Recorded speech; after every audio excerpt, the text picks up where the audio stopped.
Python программалау тілінде алгоритмдерді программалаудың практикалық дағдыларын қалыптастыру. Қысқаша теория түрінде айтатын болсақ, Pythonда циклдың екі түрі бар: while және for. While қайталау операторы. While циклы шарты алдын ала берілетін цикл. Pythonда while құрылымы белгілі бір программа бөлігін логикалық өрнек ақиқат болып тұрғанша қайталай береді. While логикалық өрнек команда бірден n-ға дейін жүреді. While кілттік сөзінен кейін шартты өрнек көрсетіледі және әзірге бұл өрнек true мәнін қайтарып тұрғанда қайталанып орындала береді. Яғни шартымыз ақиқат болғанға дейін қайталана береді. Break және continue операторлары. Break операторы циклден шығу. Continue операторы циклдың ағымдағы итерациясынан шығу. Яғни break операторы дегеніміз полный циклдан шығарады. Ал continue операторы болса, сол ағымдағы циклдан шығып, келесі оператордың орындалуын қамтамасыз етеді. Бізде есеп берілген, екіден кем емес, кез келген бүтін сан берілген. Оның бір санынан өзге ең кіші ортақ бөлгішін табуымыз қажет. Бізде бір айнымалы болғандықтан n деп алып, оны бүтін типке сипаттап, енгізіп алдым.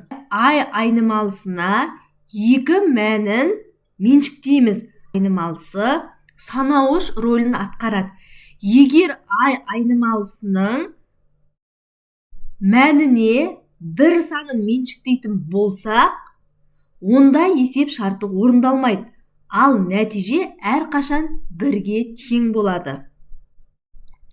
While циклінде логикалық өрнек ретінде нөл санымен салыстырылатын n-ді i-ға бөлгендегі қалдық бөлігі командасы қолданылады. Егер енгізілген санды i мәнінің ағымдағы санына бөлгенде оның қалдық бөлігі нөлге тең емес болса, онда санауыш бірге артады. Егер қалдық нөлге тең болса, онда цикл аяқталып, print командасының көмегімен сәйкес хабарлама мәні I мәні шығарылады. Запуске береміз. Запуске берген кезде екіден үлкен сан енгіз деп тұр.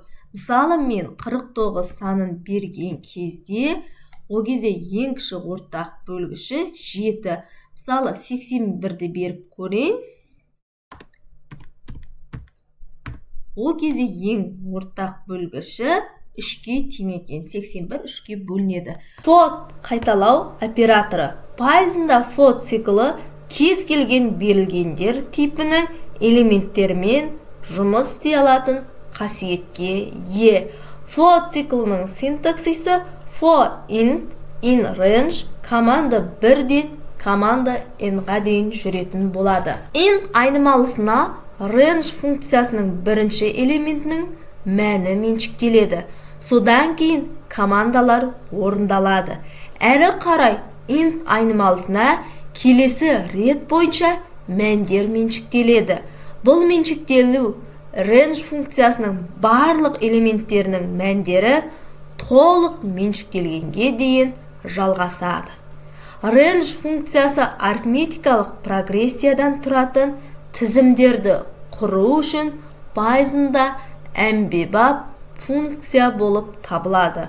Көп жағдайда for циклында қолданылады. Мысал берілген бізде екі санының бірден 10-ға дейінгі дәрежесін экранға шығару. Алдым программалау кодын Python программалау тілінде жазып қойдым. For x in range бірден 11.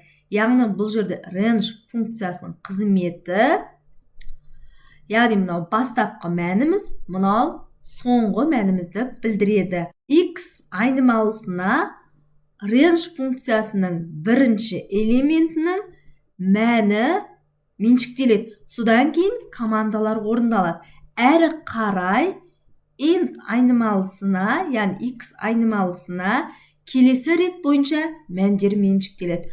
Бұл меншіктеу range функциясының барлық элементтерінің мәндері толық меншіктелгенге дейін жалғаса береді. Range'де бастапқы мәні және соңғы мәні, сонымен қатар қадам да болады. Енді берілген есепті нәтижесін көру үшін ранға берейік те нәтижесін алайық. Яғни 2-нің дәрежелеуі экранға шықты. 2-ні 2-ге өткені 4, 4-ті 2-ге өткені 8, 8-дің квадраты 16, 16-ның квадраты 32, 32-нікі 64, 64-ті квадраты 128, 128-дің квадраты 256, 256-ның квадраты 512, және 512-ның квадраты 1024-ге тең.